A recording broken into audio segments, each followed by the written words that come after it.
Hello, my name is Veronica Johnson, and I want to share with you my final project for enhancing elementary education through AI, personalized learning pathways, and problem based approaches. So, to identify the problem in education, I feel like there's a need to integrate AI into classroom to bridge the gap left by other traditional teaching methods. They often fail to provide a personalized learning experience to reach the outcome that is needed and wanted. So, at the beginning of the year, we start talking about STAR and how the students are going to perform on STAR. Are they going to be able to pass STAR? Everything gets kind of centered around STAR. So, my biggest question in my problem statement was, do the individualized learning programs that we have now, are they aligned with STAR? Are they giving STAR-like questions?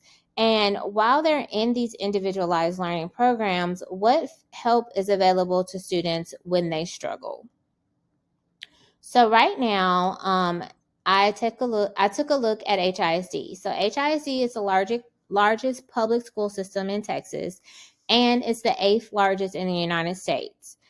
In my fifth grade classroom, we use NWEA. It's assessment creators, and they team up with MAP, Measures of Academic Progress. And I looked into MAP a little bit because I remember hearing about them in Mississippi. And MAP started off with using Common Core. Supposedly, the standards that they are integrating into NWEA are Texas TEAC aligned, but that definitely was a red flag for me. So they put their two systems together and they team up with a third company called Edtiminium. And Edtiminium has this personalized pathway called Exact Path. And that is supposed to help students do better on their overall proficiency on their learning path and get them to pass STAR. My big question is, though, is that really going to happen? So I pulled a report from Edtiminium for all my struggling students, or students, well, not all my struggling students, but like a snippet of my struggling students and the ones who are struggling mastering a skill. If you notice over here where it says skill grade, I have so many students on so many different grade levels. There's a first grade, a second grade, a third grade. Some are on fifth grade level, some are on fourth. Some of them are on a sixth grade level, which would be above grade level. Even this student at the very bottom is on an eighth grade level, even though it's a reading grade check, they're probably very close to being on an eighth grade level in math as well. So very diverse classroom with so many students on so many different levels. So this is how I'm able to see data on my side and see, hey, these students are struggling with these particular things. They need help. So what can I do? Well, I drilled into one particular student that is on a fifth grade level. If you notice, they've been on this for an hour trying to struggle with multiplying and dividing decimals. So that's kind of alarming to me. And I wanted to see, okay, what are they working on? So when I go in, I can see that this was their decimal delights. They were 34%, haven't passed. So I wanted to preview the lesson. When I go in, I can see the lesson. There's a video that they're able to see first, and then they start to explain how you divide decimals, and they walk them through like how to divide decimals. Then they give them questions. So there's 18 questions. This was the first of the 18th question. There is a little question mark over there over to the side by underneath the questions. If you click on that question mark, say the student has a question, all it does is take you back to the original video. There's like no additional help or anything like that. It takes you back to go watch the video again. There's nothing else. All 18 questions pretty much look the same. This was question 18. It was just dividing decimals. This is how all of them looked. So again, red flag for me. One, because as a teacher, I know that on STAR, they don't necessarily see the questions this way. Yes, they need to know how to multiply and divide decimals, but they don't see the questions formatted this way. So I'm about to show you how they actually see the questions on STAR. So I'm going to go through these very quickly, but I pulled 5 questions of how students are tested on STAR for past STAR questions. And this is multiplying and dividing of fractions. If you notice, even though they are able to acquire the skill, the questions look very different. They're not exactly the same. So if you did not show your students these questions or practice these questions with your students, they would be at a severe disadvantage when they took STAR, because they would not have seen questions like this before. They would not necessarily be ready. Also looked on Edminium, there were not very many word problems. And in 5th grade, basically 90% of what we do are word problems. So again, very alarming to me that there were no word problems. So my proposed solution, what I proposed to my interview when I was interviewing the other 2 teachers, which I'm going to talk about in a second, is to, number 1, when students get stuck, like, so there I had a lot of struggling students, what is available to them? I feel that if we could add some type of AI piece. So I took the snippet from Google. Whenever I go to Google and I type in something, chat has like this little sidebar and it can help me out with different things. And I'm like, that would be perfect to add into an individualized learning program. The students could ask questions, type in questions, and it could give them answers. That could be over here in this blue space that's missing, that there's nothing there, or it could be a part of the help.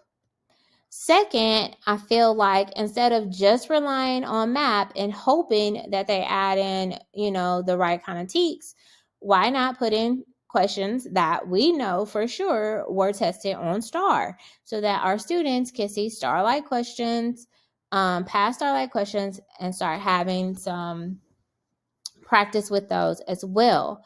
Also adding in that AI piece on the individualized pathway instructional piece that has not been created yet, to help with problem-based learning, to help with collaboration, because the students are all on Edminium. They could collaborate.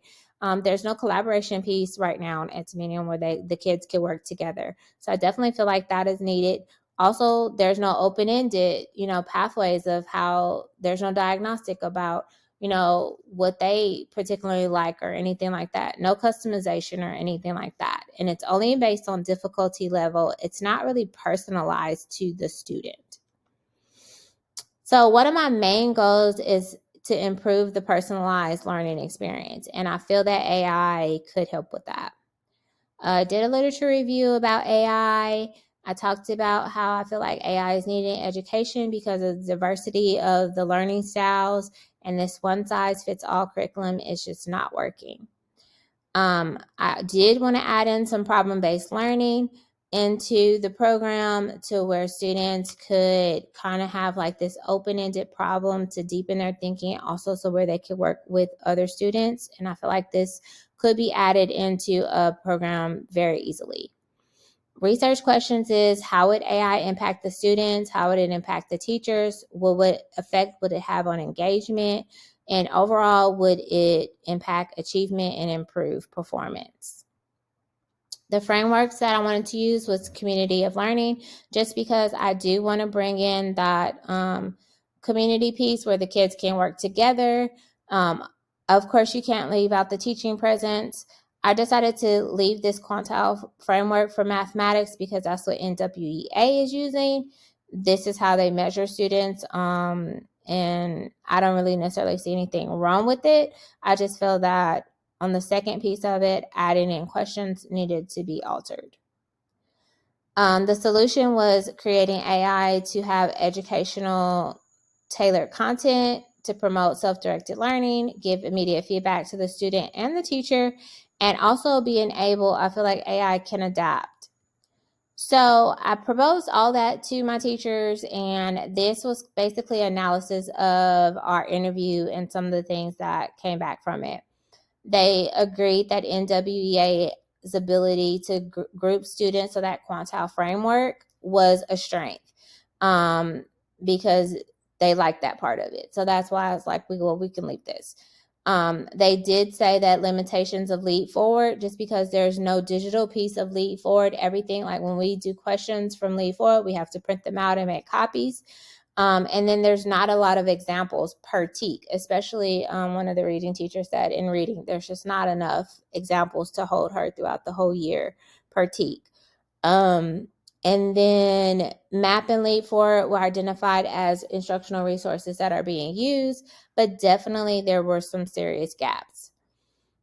When it comes to integrating technology to enhance student learners, they did feel like there was need for more challenging content for higher achieving students in math and reading. They felt like AI could help with that. One of the people that I interviewed, Miss Anne Marie Cruz, said that AI could answer student questions immediately. And right now, the students are coming up and asking her questions, and it's stretching teachers thin, is what she said. Also, data analysis helps guide instruction and identify gaps for improvement. So we definitely need to keep that piece in there. And MAP, ease of use of question accuracy, was a question because we're questioning, like, hey, we're not able to actually see MAP's questions. And training and support and PD support is needed, professional development. There were also challenges with integrating AI into education.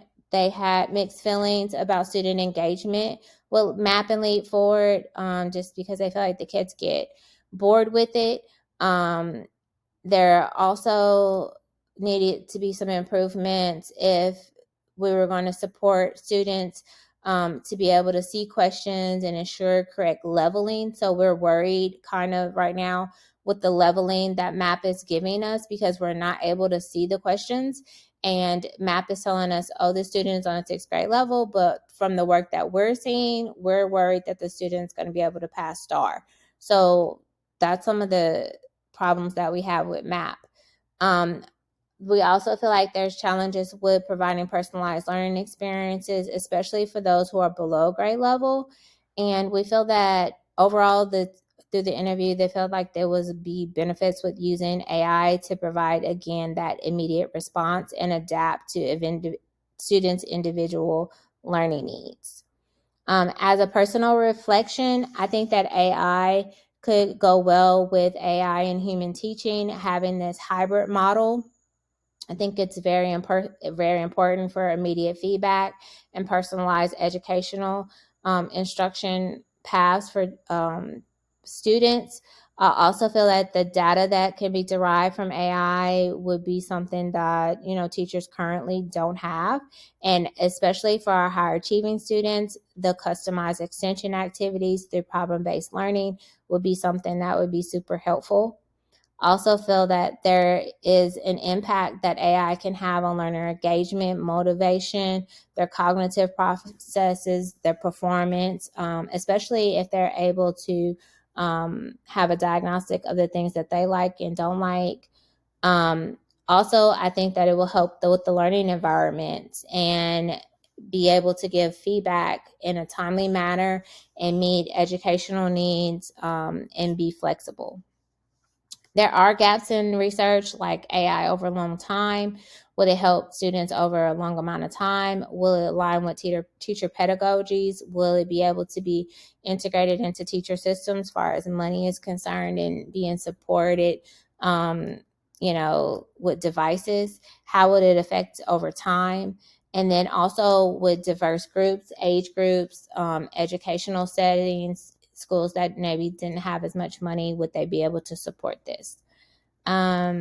There's also ethical concerns and biases that AI could bring in, and things like that. Further investigation, I had just jotted down a few things that I think that would go good with investigating this further.